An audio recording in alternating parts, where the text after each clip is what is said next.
इस कार्यक्रम के पुण्यार्चक हैं स्वर्गीय श्रीमान सेठ माणिकलाल उगरचंद शाह एवं स्वर्गीय श्रीमती विमल श्री माणिकलाल शाह की पुण्य स्मृति में पुत्र पुत्रवधू पौत्र पौत्री बेटी दामाद एवं समस्त शाह परिवार।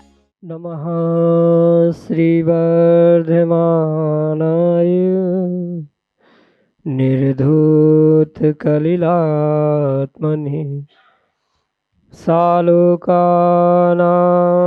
त्रिलोकानां यद्विद्यादर्पणायते यद्विद्यादर्पणायते। पंच परमेष्टि भगवान की परम पूज्य आचार्य भगवंत गुरुवर विशुद्ध सागर जी मुनि महाराज की परम पूज्य मुनि श्री सुप्रभ सागर जी महाराज की 3,9 करोड़ मुनि राजाओं की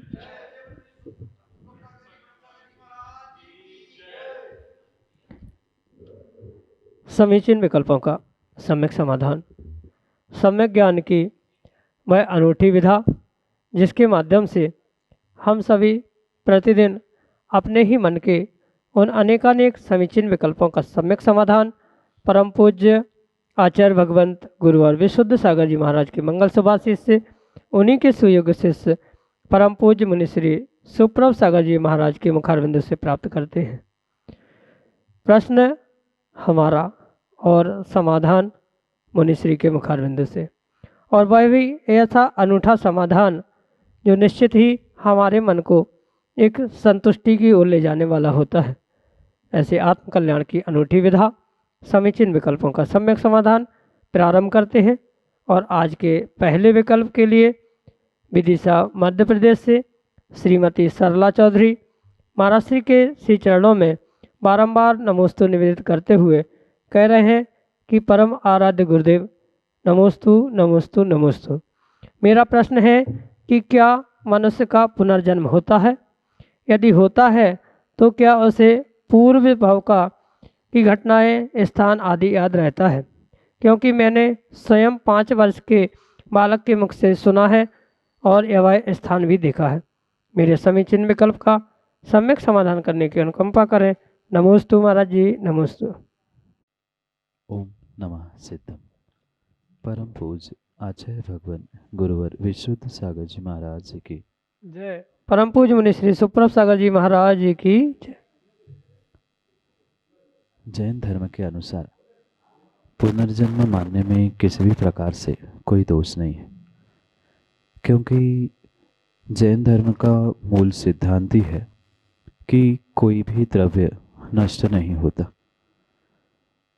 और उस द्रव्य के विनाश ना होने के कारण से ही ये जीव द्रव्य का पुनर्जन्म आदि मानने में कहीं भी किसी भी प्रकार से कोई दोष नहीं होना चाहिए। पर ये अवश्य समझे कि पुनर्जन्मों को लेकर जो बहुत सारी अन्य दर्शनों में और सामान्य जनों में जो मिथ्या भ्रांतियाँ हैं, ऐसी मिथ्या भ्रांतियाँ जैन धर्म में बिल्कुल भी नहीं है। ये परम सत्य है कि जीव कभी भी नष्ट नहीं होता, जीव का कभी भी उत्पाद भी नहीं होता। ये परम सत्य होने पर भी पर्याय की अपेक्षा से उनमें बदलाव होना, एक पर्याय में जन्म, दूसरे पर्याय की मृत्यु, पुनः वहाँ से उस पर्याय की मृत्यु होने पर तीसरे पर्याय में जन्म लेना आदि, ये सब कुछ जो दिखने में आता है और उसके निमित्त से अगर क्वचित कदाचित किसी को पिछले जन्म की कुछ धारणा रूप याद स्थान हो, चाहे कोई कार्य हो, घर हो, कोई भी ऐसा कार्य पिछले जन्म का उसे याद रहे, कोई बड़ी बात नहीं है, क्योंकि वह तो एक क्षयोक्षमिक ज्ञान है। और क्षयोक्षमिक ज्ञान के निमित्त से अगर पिछली पर्याय में जहाँ उसकी मृत्यु हुई उस समय पर अगर वह मंद कषाय के साथ जीता रहा तो जो यह मतिश्रुत ज्ञान के धारणा रूप संस्कार होते हैं वह अगले जन्म में भी उसे कहीं न कहीं याद आने की संभावना हुआ करती। इसलिए ये अवश्य समझे कि जीव का तो जन्म पुनः पुनः होता ही रहता है। वह जो हमारे जैन दर्शन का सिद्धांत है कि अभी तक 84 लाख योनियों में ये जीव भटक चुका है। साथ में आने वाले समय में भी जब तक वह कर्मों से मुक्त नहीं होता तब तक संसार में परिभ्रमण करता रहेगा। इस सिद्धांत की अपेक्षा से पुनर्जन्म का भी श्रद्धान करने योग्य है। साथ में पुनः जन्म होने पर कुछ विशेष पिछले जन्म की घटनाओं को याद रखना, याद आ जाना, ये भी संभव है, क्योंकि मात्र आपने एकाध ही घटना देखी होगी, सुनी होगी, पर ऐसे बहुत सारे जीव हैं जो अपने पर्याय में विशुद्ध परिणामों के साथ, मंद कषायों के साथ जीते रहे। उनका वह धारणा ज्ञान अगली पर्याय में भी उनके साथ जाता है और वहाँ पहुंचकर वह ये बताते हैं कि अमुक स्थान में क्या है, वहाँ पर कौन था, वे कौन थे, आप कौन थे, आदि बहुत सारी बातें बिल्कुल सत्य जैसी थी वैसी ही बताई जा सकती है। ये आगम के परिप्रेक्ष्य में किसी भी प्रकार से कोई दोष नहीं है, पर पुनर्जन्मों को लेकर जो मिथ्या भ्रांतियाँ है, जैसे कि भूत प्रेत बनकर वो घूम रहे हैं या वो कहीं दिखा रहे हैं, ये ऐसी कहीं व्यवस्था नहीं है। पर जन्म मरण के इस संसार के चक्र में कहीं ना कहीं वह अनेक अलग अलग पर्यायों को प्राप्त करते हुए पुनः जन्म लेना, उस पूर्व जन्म के संस्कारों के धारणा ज्ञान आदि के वशीभूत होकर कुछ उन्हें याद रहना, ये स्वाभाविक सी बात है और यही आपके लिए सम्यक समाधान भी।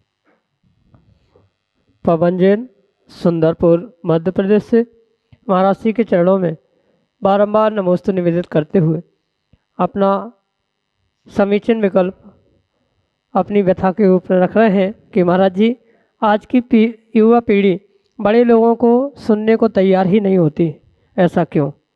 हमारे समीचीन विकल्प का सम्यक समाधान करने की अनुकंपा करें। नमोस्तु महाराज जी, नमोस्तु।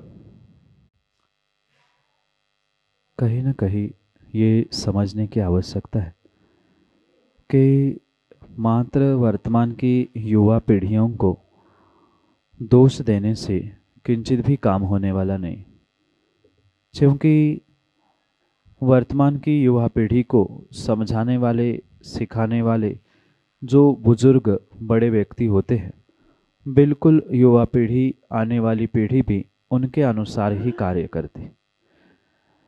जैसे कोई कार्य कराने के लिए या कोई बात मनवाने के लिए जो बड़े बुजुर्ग घर में, समाज में रहते हैं, वह उनको समझाने की जगह आज्ञा देते हुए तानाशाही से काम करवाना चाहते हैं, जो कि वर्तमान की कोई भी पीढ़ी या वर्तमान का कोई भी युवा बालक उसे स्वीकार नहीं करता।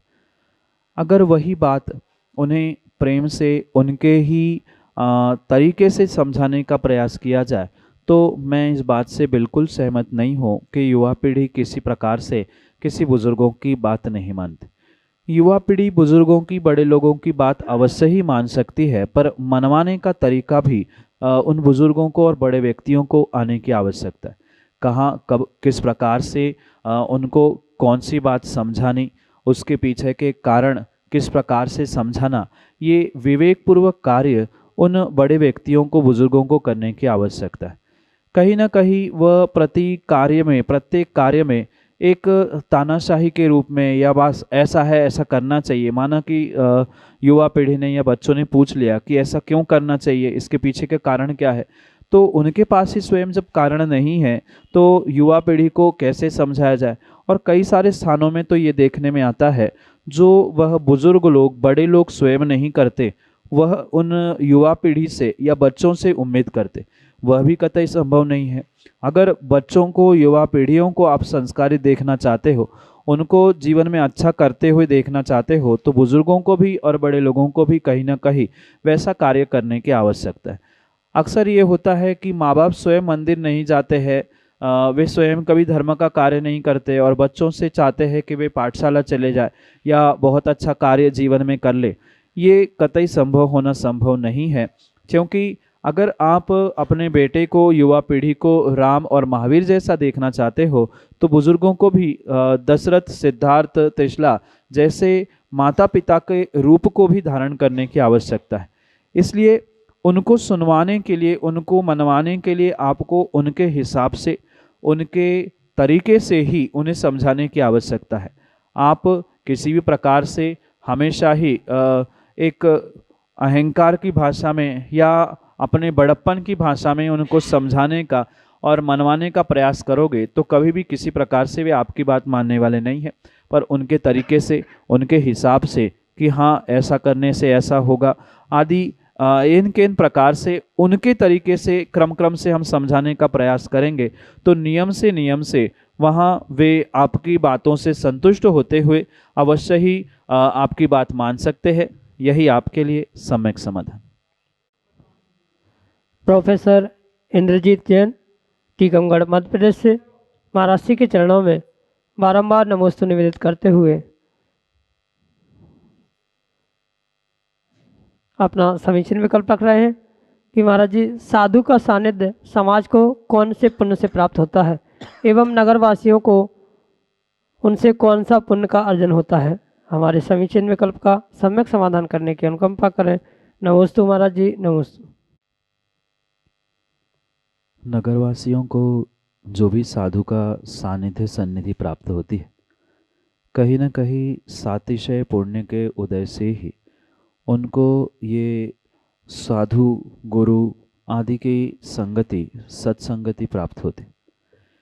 क्योंकि ये शायद कई बार आपने सुना भी होगा और सुनाया भी होगा कि गुरु भजन, प्रभु भजन और गुरु संगति बहुत दुर्लभता से मिलती है और सुत, दारा और संपत्ति पापी के भी घर हो। क्योंकि बाकी सभी संसार के जो भी साधन हैं वह कहीं न कहीं बहुत सामान्य तरीके से हर किसी को हर कभी भी मिल सकते हैं, पर प्रभु की भक्ति करने के भाव, गुरु की संगति प्राप्त करना आदि विशेष सातिशय पुण्य के उदय से ही हुआ करते। कहीं न कहीं पिछले समय में, पिछले दिनों में उन जीवों ने गुरु की, साधु की सन्निधि की भावना भाई होगी कि हमें भी गुरु का सानिध्य प्राप्त होना चाहिए। उसके लिए कई महीनों से, कई वर्षों से जो उन्होंने भाव संजोए थे, उनके वह भाव संजोने से ही जो उनकी वह प्रशस्त भावना थी वही कभी न कभी फलीभूत होते हुए निर्ग्रंथ गुरु, साधु, संघ आदि का सानिध्य समाज को प्राप्त होता है।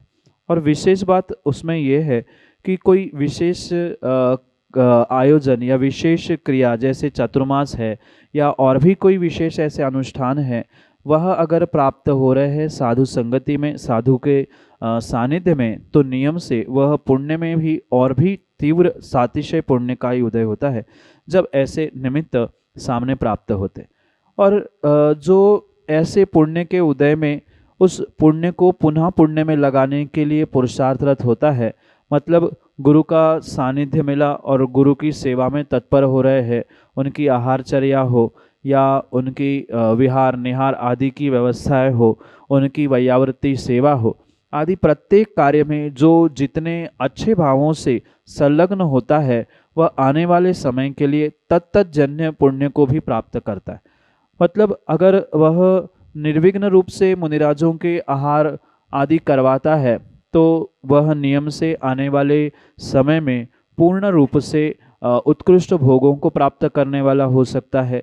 जैसे कि उनके मंच आदि की व्यवस्था, बैठने आदि की व्यवस्था की जा रही है, उत्कृष्टता से उनके जो भी अन्य वैयावृत्ति आदि की जाती है उसके निमित्त से भी उनको तत्तजन्य पुण्य, जैसे प्रवचन आदि के मंच बनाने से ऐसा कहा जाता है कि अगली पर्याय में अगर सच्चे भावों से उन्होंने कार्य किया है तो हो सकता है अगली पर्याय में वह कुबेर आदि बनते हुए साक्षात तीर्थंकर भगवान के समोशरण सभा आदि की रचना करता है।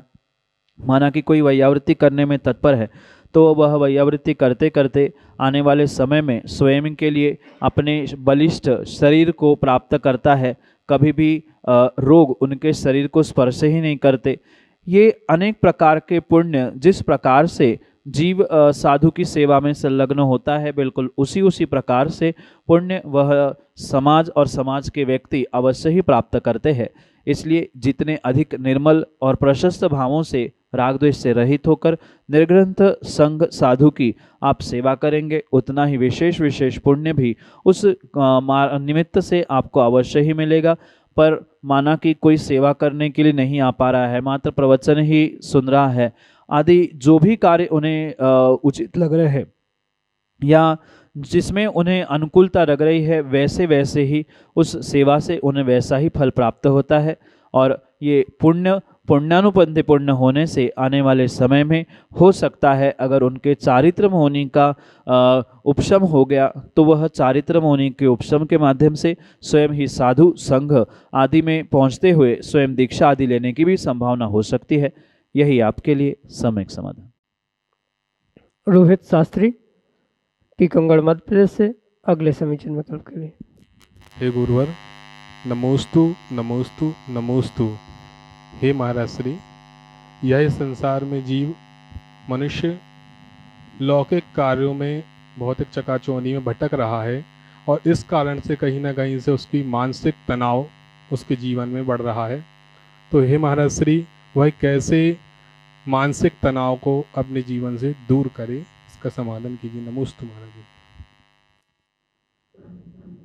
मानसिक शांति के लिए कहीं न कहीं व्यक्ति को, जीवों को अपने मन में उठने वाले उन संकल्प विकल्पों को सबसे पहले शांत करने की आवश्यकता है।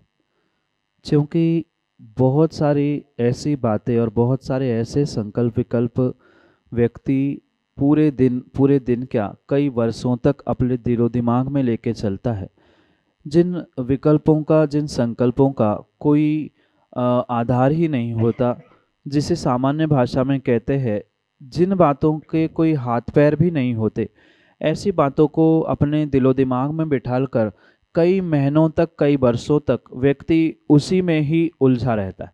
और इसी कारण से कहीं ना कहीं पुनः पुनः वही विषय सोचना, पुनः पुनः वही बातों को सोचना, इसी कारण से फिर तनाव होता है और पुनः वही तनाव लंबे समय तक चलता है तो वह डिप्रेशन के रूप में फलीभूत होता है।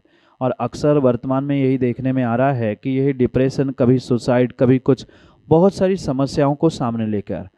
इसलिए इन सभी समस्याओं का सर्वश्रेष्ठ साधन यही है कि किसी भी कार्य के विषय में आप ओवर थिंकिंग ना करें, क्योंकि अक्सर मानसिक शांति तभी बिगड़ती है जब व्यक्ति किसी भी कार्य के बारे में उम्मीद से ज़्यादा सोच बैठता है। क्योंकि होना तो प्रत्येक कार्य कहीं ना कहीं पुण्य और आपके पुरुषार्थ के अनुसार है। किसी के सोचने से कोई भी कार्य अच्छा या बुरा नहीं होता, पर उस कार्य को लेकर, उन क्रियाओं को लेकर या जीवन की किसी भी घटना को लेकर व्यक्ति जो ओवर थिंकिंग करता है, ऐसा होना चाहिए था, ऐसा होना चाहिए था, ये करना है, वो करना है आदि, जो कुछ भी उसकी वह ओवर थिंकिंग चल रही है, उस ओवर थिंकिंग के कारण ही कहीं ना कहीं वह अशांति को प्राप्त कर रहा है। इसलिए अगर वास्तव में जीवन में शांति चाहिए तो सबसे पहले मन के उन संकल्प विकल्पों को रोकते हुए ओवर थिंकिंग बंद करने की आवश्यकता है। दूसरों के प्रति जो अनावश्यक आपकी अपेक्षाएं बनी हैं कि वो मेरे साथ ऐसा व्यवहार करना चाहिए, मैंने उसके साथ अच्छा किया तो उसको भी मेरे साथ अच्छा करना चाहिए आदि, जो कुछ भी हमारी थिंकिंग है उसके प्रति जो अपेक्षा है, एक्सपेक्टेशंस है, वह एक्सपेक्टेशंस, अपेक्षा ही हमें अधिकांश मानसिक अशांति देने के लिए निमित्त बन। इसलिए सामने वाले से कोई उम्मीद ही ना रखे, अपेक्षा ही नहीं रखे। ठीक है, जैसे मैं जीव स्वतंत्र हूँ वैसे ही सामने वाला भी स्वतंत्र है, वह अपने अपने कार्य में, अपने क्रियाओं में उलझा हुआ है। मैं अगर सामने वाले को या दूसरों को समय नहीं दे पा रहा हूँ तो हो सकता है वो भी हमें समय नहीं दे पा रहा। क्योंकि अगर ऐसा नहीं सोचेंगे तो कभी भी आप जीवन में सुख शांति को प्राप्त ही नहीं कर सकते। इसलिए सभी संकल्प विकल्प जो अनावश्यक रूप से ओवर थिंकिंग से उत्पन्न हो रहे थे, आप ओवर थिंकिंग ही बंद कर दोगे। सामने वाले से या किसी भी कार्य के प्रति भी, माना कि व्यक्ति के प्रति नहीं, किसी कार्य के प्रति, दुकान हो, व्यापार हो, उसके प्रति भी आपने बहुत सारा सोच के रखा, नहीं मुझे इतना सारा मिलना चाहिए था, इतनी प्रशंसा या XYZ, जो भी हमने किसी वस्तु, किसी कार्य, किसी व्यक्ति के बारे में हमने जो एक्सपेक्टेशंस किए हैं वो एक्सपेक्टेशंस बंद कर दे। ये निर्णय करे जो भी होगा कहीं ना कहीं हमारे पुण्य पाप के अनुसार ही होगा। और सर्वोत्कृष्ट बात यही है कि शांति और सुख प्राप्त करने के लिए जीवन में एक छोटा सा सूत्र हमेशा याद रखें कि जो हुआ अच्छे के लिए हुआ और जो होगा वो भी अच्छे के लिए होगा। अगर ऐसा चिंतन हमेशा ही आपका रहेगा तो आप कभी भी चिंता नहीं कर सकते। इसलिए इस बात को अवश्य ध्यान रखें, जो हुआ अच्छे के लिए हुआ और जो आने वाले समय में होगा वो भी और भी अच्छे के लिए होना है। ये सोचकर आप जीवन बिताओगे तो नियम से सुख और शांति आपके जीवन में अवश्य ही आ सकती है। यही आपके लिए सम्यक समाधान। विकास जैन, टीकमगढ़, मध्य प्रदेश से अगले समीचीन विकल्प के रुको।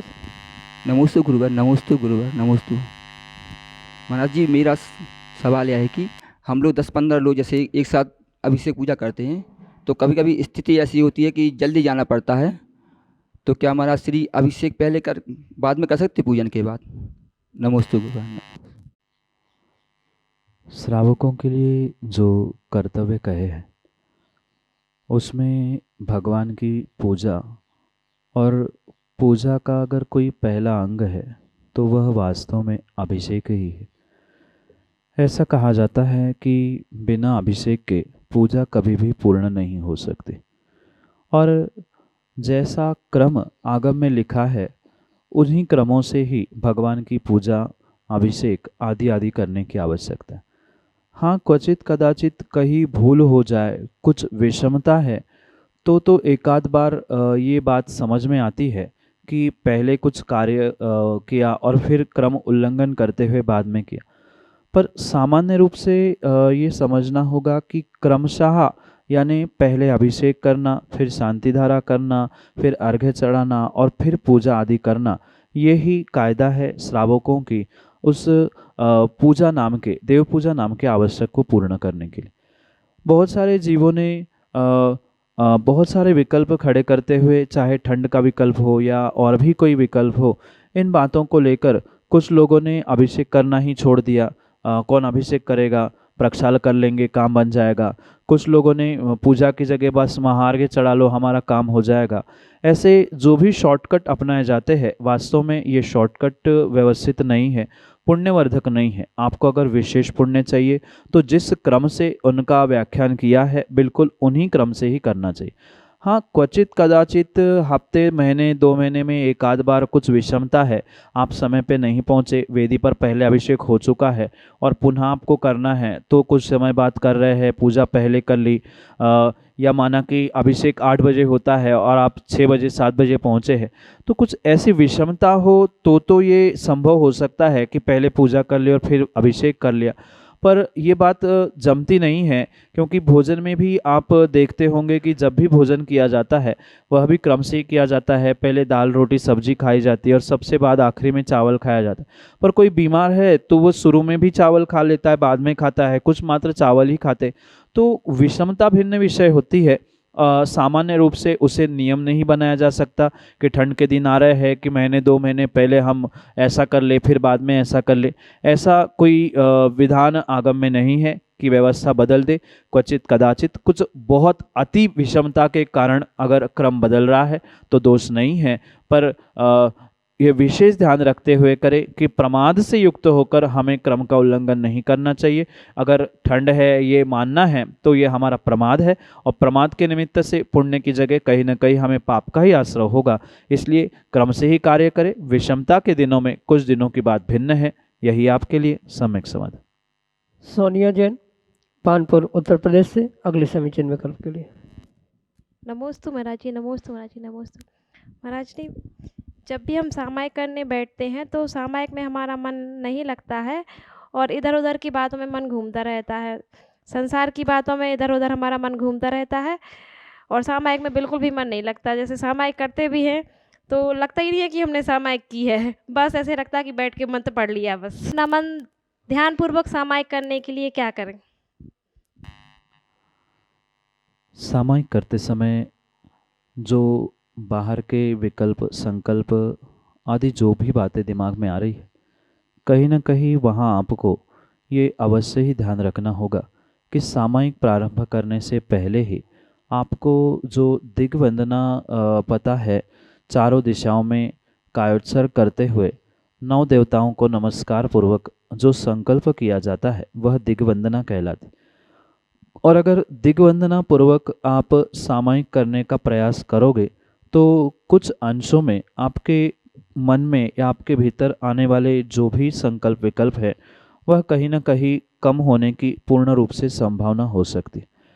इसलिए सबसे पहला प्रयास आप यही करें कि दिग्वंदना चारों दिशाओं में करते हुए ही संकल्प पूर्वक सामायिक में बैठने का प्रयास करें। मात्र जाप दे देना इतना ही सामायिक नहीं होता। और भी कुछ ऐसे कार्य बताए गए हैं जैसे कि ध्यान करना, चिंतन करना, उनको भी सामायिक के अंतर्गत आपको जोड़ने की आवश्यकता। और साथ में ये भी ध्यान रखें कि आप कौन से स्थान पर यानी कहाँ बैठकर सामायिक आदि करते हैं।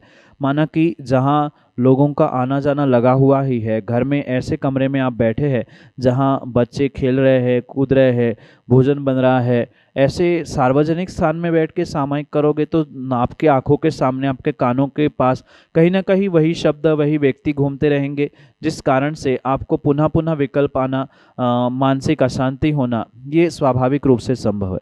इसलिए प्रयास यही करें कि वह स्थान भी इतना एकांत में हो कि जहाँ किसी भी प्रकार से किसी बच्चों का, घर वालों का, किसी कार्य आदि का वहाँ पर इंटरफेरेंस नहीं हो, कोई विकल्प, उनकी आवाज़, उनका विघ्न नहीं हो। ऐसे एकांत स्थान में बैठकर ही आपको सामायिक करनी होगी। पुनः कायोत्सर्ग करके ये संकल्प करें कि हम सभी प्रकार के पापों का मन से, वचन से, काय से त्याग करते हैं, तभी कुछ अंशों में आपकी मानसिक शांति वहाँ प्राप्त हो सकती है। यही आपके लिए सम्यक समाधान।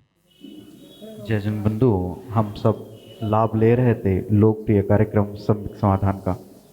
प्रतिदिन कार्यक्रम का प्रसारण ठीक 4 बजे आदिनाथ टीवी चैनल के माध्यम से होता है एवं 5:13 पे यूट्यूब चैनल सुप्रभुवाच के माध्यम से होता है। अगर आप घर बैठे अपने विकल्प हम तक पहुंचाना चाहते हो तो हमारा व्हाट्सएप का नंबर 8707548811 नंबर आप नोट कर सकते हैं। 8707548811 यह व्हाट्सएप का नंबर है। इस पे आप अपने विकल्प हमें व्हाट्सएप के द्वारा भेज सकते हैं। आने वाले 28 तारीख से बानपुर अतिशय क्षेत्रपाल जी में मुनिश्री संघ के सानिध्य में एक भव्य गजरत पंचकल्याणक महोत्सव का आयोजन होने वाला है। आप सभी लोग उस कार्यक्रम का प्रसारण यूट्यूब चैनल सुप्रभुवाच के माध्यम से देख सकते हैं एवं साक्षात वहाँ उपस्थित होकर मुनिश्री के प्रवचन एवं गजरत फेरी का आनंद भी ले सकते हैं।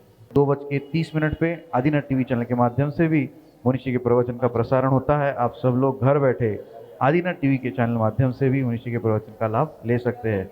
मुनिश्री के चरणों में कोटिशा नमोस्तु करते हुए आज के इस कार्यक्रम को यही पे विराम देते हैं। नमोस्तु नमोस्तु नमोस्तु। इस कार्यक्रम के पुण्यार्जक थे स्वर्गीय श्रीमान सेठ माणिकलाल उगरचंद शाह एवं स्वर्गीय श्रीमती विमल श्री माणिकलाल शाह की पुण्य स्मृति में पुत्र पुत्रवधू, पौत्र पौत्री, बेटी दामाद एवं समस्त शाह परिवार।